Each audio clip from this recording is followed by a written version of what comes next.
Hello, my name is Liv Mayrum, and we're going to be talking about pragmatic development.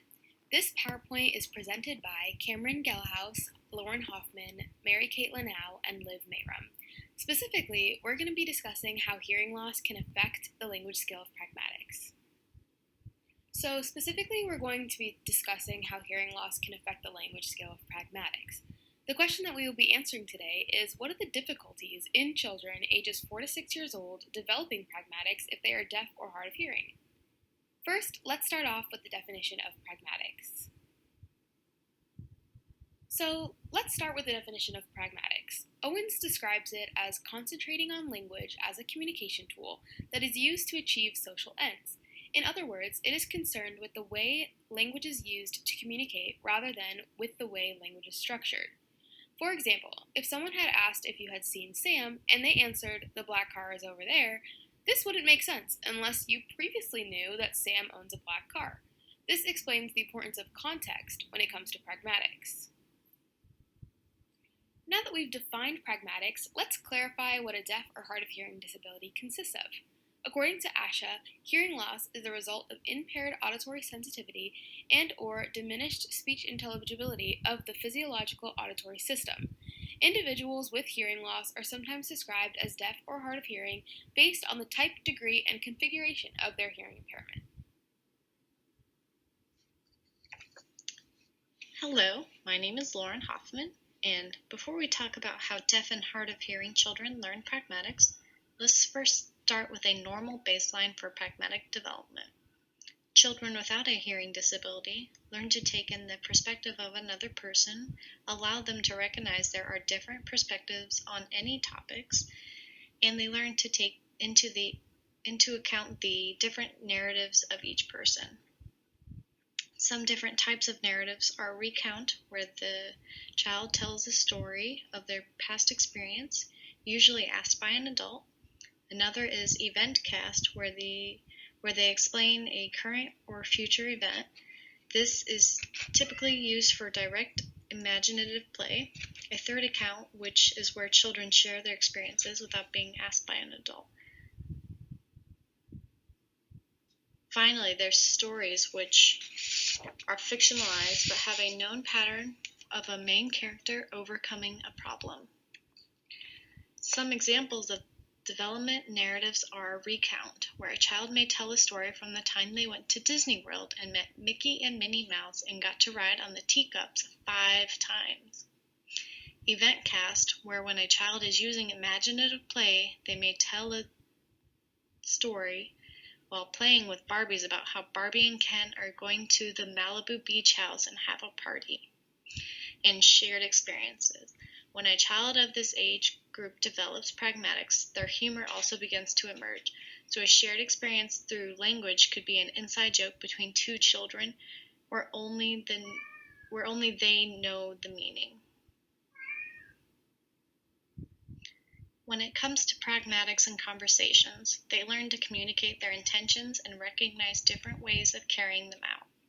In order to be valid with communication, they must have 3 different things. You must involve the appropriate persons and circumstances one by one, which demonstrate joint attention. You must also get your point across correctly and efficiently. Lastly, you have to listen when the other person is speaking, which contains the appropriate intentions of all the participants. In our article, The Missing Link in Language Development of Deaf and Hard of Hearing Children, Pragmatic Language Development, they found suggestions that deaf and hard of hearing children have pragmatic delays compared to children with no hearing disabilities their age. Also, children with profound hearing loss had less flexible and effective pragmatic skills.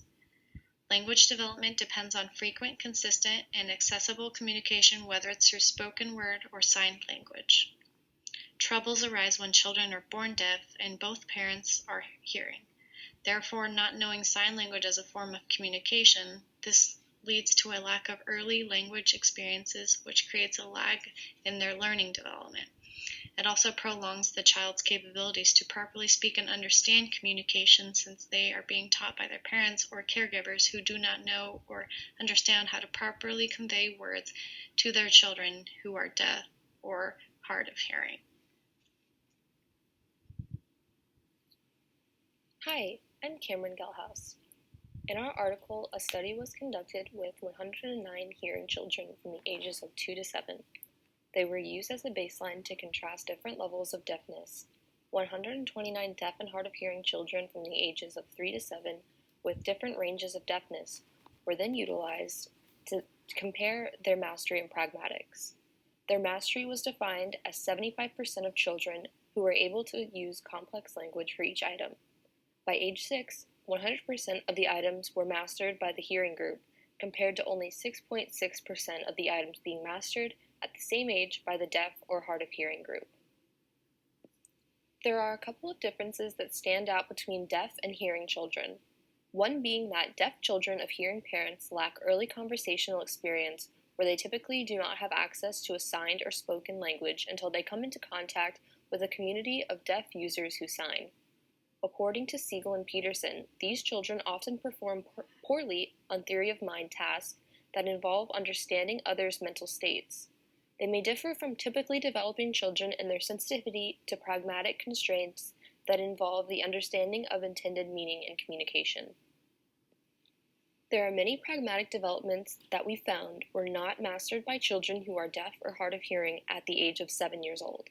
These include providing information on request, repairing incomplete sentences, ending conversations, interjections, apologies, requesting clarification, making promises, asking questions to problem solve and make predictions, retelling a story, telling a 4 to 6 framed picture story, creating an original story, and explaining relationships between objects, actions, and situations. These are references that we used for information throughout our presentation. Thank you for listening and have a great day.